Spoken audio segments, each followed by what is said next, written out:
feel like first I want to acknowledge the gift of the book that you are donating in my name. I feel like I probably was a wimpy kid, and I definitely got thrown in the deep end when I went to work for Capital Area Alliance for the Homeless. So I don't know if anybody thought about that or if there was any intent there, but that's what occurs to me.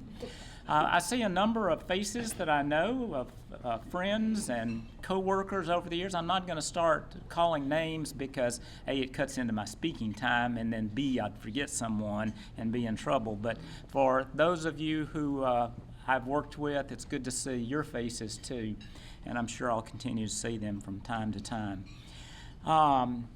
Okay, so when you have a short period of time to talk about a complex subject, and you want to leave some time for questions, and which reminds me, I'm going to put my phone here and just check it periodically. And if I start getting much past 12:45, somebody wave your hand, because I want to leave time for you to ask questions as a part of our time today, because I'm sure that not everything that I think is important are the things that you want to know, and I want you to have a chance to learn or to at least raise up your questions. I'll try to answer what I can, and generally I can make up something that sounds good at any rate. So, any talk needs an organizing principle, and when you have a lot of diverse thoughts and you want to get them all in, and you're trying to figure out a way to make them fit together. David Letterman has shown us the way with his list of 10 things that he used to do, and he would always do 10 this or 10 that. So today is the 10 things that as I ride off into retirement that I feel like I've learned, or at least I feel like I want to tell you, and hopes that you'll believe me, and it will have some impact on your thinking about homelessness. Okay, what do we see? And I want this to be a quick audience participation here to kind of make sure y'all are involved in what's going on. What do you see in terms of homelessness in Baton Rouge? Anybody? Sorry, panhandling, okay? Sleeping in front of businesses that are locally owned. Right, sleeping in front of businesses locally owned. Litter. Okay. Growing community. A growing community, more homeless than there were. Okay, all right. Others? Sleeping on the streets. Sleeping under the North Boulevard overpass, sleeping behind the CarMax on Seguin Lane. Probably there are any number of things that you can say. Panhandling at various gas stations around when you're pumping gas and someone coming to ask you for money. Health issues. Mental health issues. Okay. Physical health, but also mental health issues. Right. Addiction. All right. All of these things, every one of them are spot on in terms of things that are aspects of the homeless problem. So, these are the 10 things that I think that I know and that I think that everybody should know. So, number one is, someone mentioned mental illness.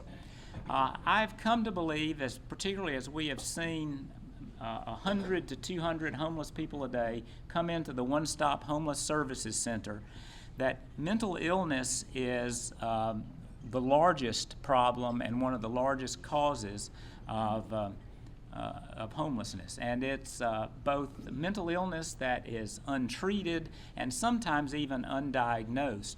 And many times it's a long-term, not many times, almost always, it's a long-term issue because of the stigma that in years past related to mental illness. People still, homeless citizens come in, and when they're being interviewed by case managers, they're much more likely to admit to a substance abuse issue than a mental health issue. I don't know if that's just the way in their minds that they think about it, that they primarily have an addiction issue. or if they're just embarrassed to talk about mental health.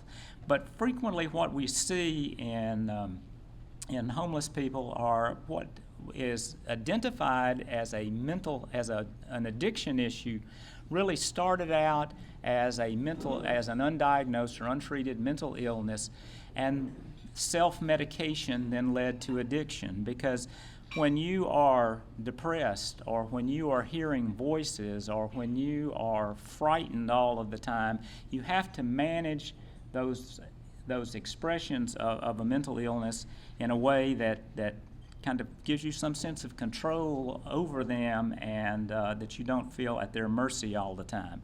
So mental illness frequently going hand in hand with substance abuse is a significant issue for homeless folks.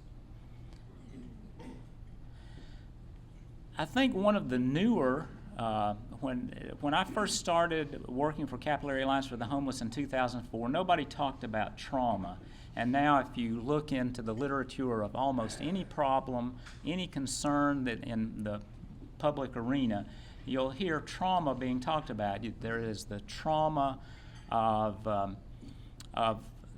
occurs when violence is a part of your life. There is trauma that occurs if you are in the military and are in a war zone. There is the trauma that comes from feeling that the mental illness that you're experiencing, that you don't know where to go and what to do about that. There's the trauma of losing your housing and not being able to, not knowing where you're going to sleep at night, or where you're going to get your next meal. So we know a lot about PTSD now that we did not know before. PTSD is kind of within our lifetime or our working memory, all of you here, something that has just begun to be talked about. But homelessness in the United States, and by extension the world, has had many episodes, and it always after a war situation. After the Civil War, there were people that became homeless, and though we didn't know to talk about PTSD at that time, that was probably what was going on in their lives.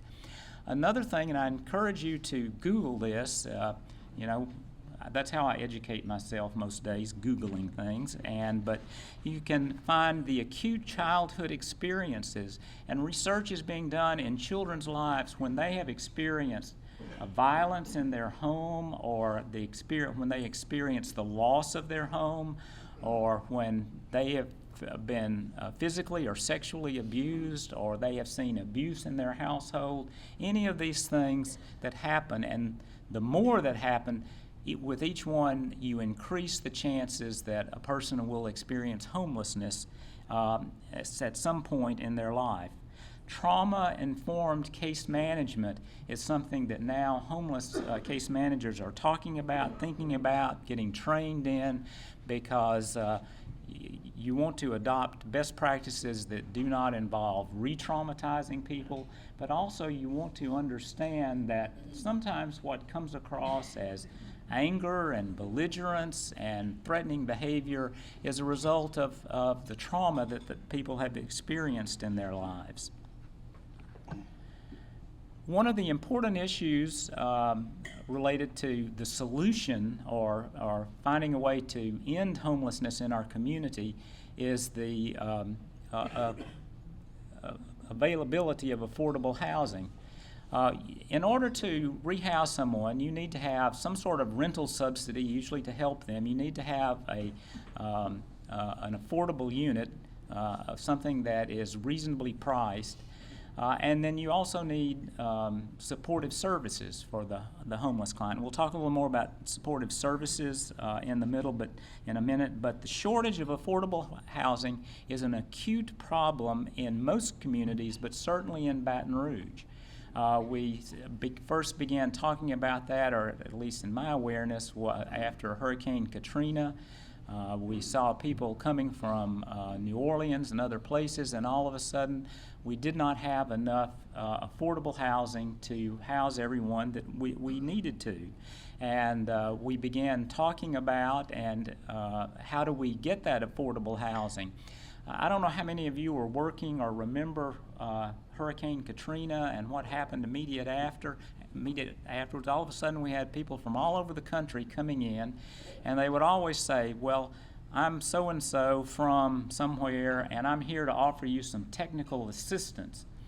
And I learned that what that meant was that someone was coming to tell me what I ought to be doing. People were telling us they didn't have the money to do it, but they were being paid to come tell us what we needed to do. And one of the things that I also learned about was something called a low-income housing tax credit. How many of you have ever heard of low-income housing tax credit? I had never heard. In 2005 or 6, I had no clue what a low-income housing tax credit. But then in 2011, we opened the Scott School Apartments, an old elementary school building on North 19th Street that was redeveloped with low-income housing tax credits. And we opened the One Stop Homeless Services Center with 36 apartments for homeless people with disabilities, built primarily with low-income housing tax credits. I told people later that I had learned just enough about tax credits to be dangerous, but fortunately we had a good developer and some good staff members that knew how to work with them in order to achieve our goals, which were to increase housing and to have a one-stop center with multiple services in one location. Every home that gets built is affordable to somebody. But as I look around Baton Rouge and I see the number of 250,000, which is not very high, I see my real estate friend sitting in front of me here tell me that's pretty affordable in Baton Rouge. On up to then we had an article in the paper yesterday or the day before about the high-end listings, the $1 million homes in Baton Rouge that are selling. But who celebrates or who thinks about or who promotes housing that for people who are below 30% of the median income? And if you want that translated, that translates into roughly $10,000 a year. Who is building the housing and thinking about the housing for people in that bracket of income? But it's crucial that we do this, and it is a vital area of public policy that we should always be thinking about as concerned citizens, as people trying to advance the livability of Baton Rouge. We need housing that poorer people can live in because, as someone mentioned, one of the things we think about the homeless, they're sleeping in these places not meant for human habitation. They're sleeping in the doorways of businesses. That's not good for the business, but it's not good for the homeless person either. They are sleeping in various camps scattered around the city. Not good usually for those neighborhoods, and neighborhoods don't like to see camps coming their way. So if we could think about as a public policy and holding ourselves and our leaders accountable for developing a policy for building affordable housing, we could go a long way toward ending or addressing homelessness. And I encourage all of you to think about that and to ask of elected officials or when people are running for office to the Metro Council or to the Congress or the Senate, ask them, what is your stance on affordable housing and what do you think needs to be done in Baton Rouge and other places? We need more tools to work with homeless people. It's an old quote, and everyone has heard it. I just recently learned that it was originally formulated by the psychologist Abraham Maslow. He said that when all you have is a hammer, everything looks like a nail, or some version of that. It gets repeated in different versions. And I think that frequently that happens when we are addressing social problems. We find a promising tool in the toolbox to address a problem, and then that is supposed to take care of everything for us. And when I say in terms of homelessness, we need more tools, and we need not just hammers, but a few other tools as well. We need a variety of types of housing. Yes, there is housing that is affordable, that people can manage to maintain themselves with just perhaps a rental subsidy or an affordability subsidy. But there are other types of housing that are needed as well. When I went to work for the Homeless Alliance, I began to learn about organizations like O'Brien House that provided housing for people with substance abuse issues, and both transitional for a short period of time while people got their lives together, or for a longer period of time in their permanent supportive housing. I learned about Options Foundation and Maison des Amis, two housing programs for people with mental illness. I learned about the Battered Women's Shelter, and we all, I think, know about the importance of that housing for keeping women and children safe. We need a variety of kinds of housing because people have different needs. Some people need, if they're going to remain successfully housed, they need supportive services, they need people to continue to live, but they're never going to be able to live independently. They are going to always need some kind of support as a result of the substance abuse, the mental health, the trauma, the things that have been a part of their lives. We can also get people rehoused, but there needs to be follow-up service as well. When you've lived on the street for maybe in some instances years, when you have experienced substance abuse and mental health issues, when these are some of the barriers that you must overcome in order to get into housing, they don't just go away immediately when you move into your new apartment. You need a dedicated case manager to continue working with you, to check on you. Typically, for years we've said for 1 year after moving into housing, a person needs supportive services so that they can bond with that new housing and so they can feel comfortable and at home there, and that at a minimum a year is needed, probably longer than that. And we do need permanent supportive housing that involves the kind of supports that are needed. And Baton Rouge does have some units of permanent supportive housing, over 400 units, I believe, the last time I checked our housing inventory chart. But 400 is not enough for the population we have. And you should also be aware that the mayor's office is working on this and looking at some new possibilities for permanent supportive housing, again, that will meet the needs of people who have been chronically homeless for a longer period of time, but also have a disability, usually a mental health or a co-occurring substance abuse disorder. We need follow-up services. Homeless citizens are vulnerable. I know that for people who are housed and seeing folks sleeping in the streets, they think this is a crime waiting to happen. And usually it is a crime waiting to happen, but more frequently the crime is going to be committed against the homeless person. Homeless people are incredibly vulnerable, and they are easy targets and victims. I don't like to get into anecdotes because that sometimes takes away from our digging deep into the statistics of homelessness that we need to understand so that we can make good decisions about public policy for homelessness. But I'll tell you one story about a homeless person being vulnerable. This person was living in one of our units at the One Stop Homeless Services Center, and he was coming home, and he was stopped by 3 or 4 guys. He was a 20-something-year-old guy, and these were young guys as well. And they pulled him aside, and he said, and it was right after the first of the month, so he had gotten money loaded onto his SSDI card, and so he had a little his monthly income for his disability, and they said, "Give us your card and tell us the PIN number, and if you don't do it, we're going to kill you." So he gave them his card. He lied to them about the PIN number.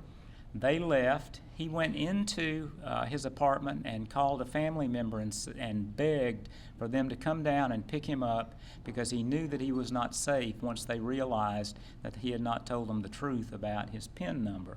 These are the kinds of violent occurrences happen with homeless people daily almost, but they go fly under the radar of the kind of data we can normally and usually capture. But homeless citizens are incredibly vulnerable.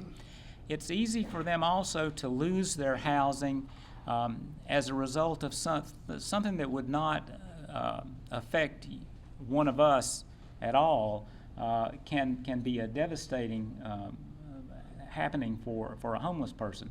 So even something simple like getting picked up for a minor offense and spending a brief time in jail will mean that they will lose their housing when they come out because they missed a payment on their monthly rent because they were incarcerated. Homeless people are vulnerable to all kinds of uncertainties that you and I take for granted that we would be able to overcome. People frequently say, well, why don't homeless people just get a job? And probably today, more than any other time, people are saying, why don't homeless people get jobs? Because I read in the paper today that there are about, I'm going to get this wrong, but I believe Adam Knapp said there are about 31,000 job openings in Baton Rouge and only 17,000 people who are unemployed. But for homeless people, there are a number of barriers. Okay, the first thing that surveys show in our conversations with homeless people bears this out at the One Stop Homeless Services Center, that homeless folks want to work. If a person is looking for usually day laborers and they come to the One Stop, they could walk in the front door and say, any 5 of you that want a job, come with me. They would have their 5 or their 10 or their 15 workers that they needed in a matter of minutes. But now, would they also, though, have the skills or the work history that they needed? And if a homeless person is looking for a permanent job, an ongoing job, could they pass the background check required in order to get to fill that job? There are all kinds of barriers that homeless people have, and one of the more interesting ones is the lack of dental care. Because how are you going to work in a entry-level job, many of which are public service jobs, where you're meeting the public daily, if you are missing half of your teeth and have not seen a dentist certainly not in 6 months, if within 6 years even. So there are barriers to work that many homeless people have, and it includes things like job skills or because they have spent most of their life working at low skill or unskilled positions.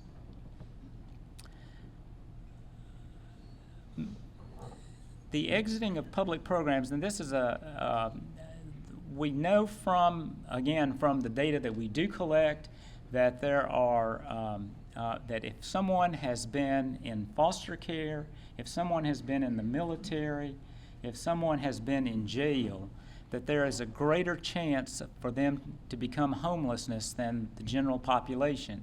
And there are some very good reasons for this. Certainly for veterans, we've talked about PTSD. The incarcerated, frequently that one of the questions that get asked, though this is not altogether legal, they are asked about their if they've been convicted of any crimes or if they've been arrested for any crimes, and these are checked on by people who are renting housing frequently, and it can lead to denial when they apply for an apartment. So public programs which try to help people address the things that have made their life difficult, that have made them homeless in the first place, or that have led to them being in jail or on the street, can also frequently be a built-in barrier to getting housing at a later point. Capital. We all know what capital is, and we generally think of it as the money that we need to do something, to rent an apartment, to buy a house, to get the education we need. We need capital for a lot of things, capital as dollars. But one of the things that we see with our homeless clients is that they are lacking in human capital. And by that I mean they don't have the family supports that, once again, you and I take for granted. Most of us in this room cannot imagine a change in our circumstances that would lead us to becoming homeless.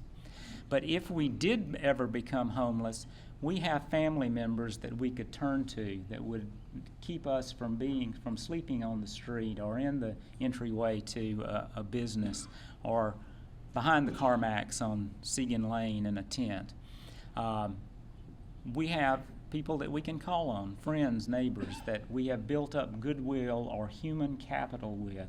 Many times our homeless clients have burned every bridge that they ever had, and they are not welcome, or their disabilities, their mental health and substance abuse issues make it impossible. They are such a disruptive force that they are not welcome in a family member's home anymore. So it is important that we think about helping people develop human capital. Someone's waving at me, and I'm right at number 10. Oops. Well, number 10 is easy. What the slide would say if we could see it was, there is no number 10. There is way more for us to learn than the 9 things that I've identified or the other things that you and I could brainstorm and come up with. There are many more ways that you and I can get involved. There are things that we all need to know, but we all know enough. We know something which is enough to make some sort of difference in our community and for homeless citizens in our community. And I would also contend, and I can talk a long time on this topic, so I want to leave time for your questions.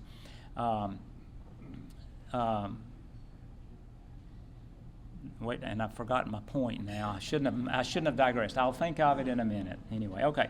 So these are the things that I think that it is important for you to know about homeless people and the reality in which they live. And I remembered what I wanted to say is it is in all of our interests, not just us who will never be homeless, not just people who are at risk of homeless, not people who are homeless in our streets today. It is incumbent upon all of us to pay attention to this issue, because it is not in any community, small town, large city, anywhere in between. It is not in our interest. It is not the best thing for we don't want to live in a community that has a lot of homeless people. Maybe that is selfish on our part, or maybe it's altruistic on our part, but homelessness is not good for the city of Baton Rouge. And it's important that we think of it as a policy issue that needs to be addressed, and not just something that is pushed to the next neighborhood over from ours so that we don't have to see it. So let me stop right there and see if you have questions. Yes? Do you have an estimate on the size of the homeless population? Kind of get an idea of how many people there are? Okay. Well, this is a good opportunity for me. I'm not going to put you on the spot, Weston. I just want to introduce Weston Shield, our our current executive director with Capital Area Alliance for the Homeless. I come from kind of the services and social side background of back of the side of the homeless workers. Weston is a data guy, and he has done a tremendous job with helping us improve the collection of data that tells us the information that we need to know and that HUD needs to know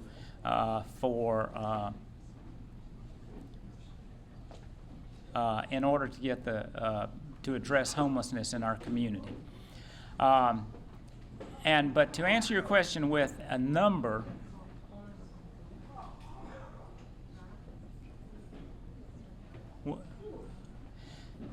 in the United States as a whole, on any given night, there are around 550,000 homeless people.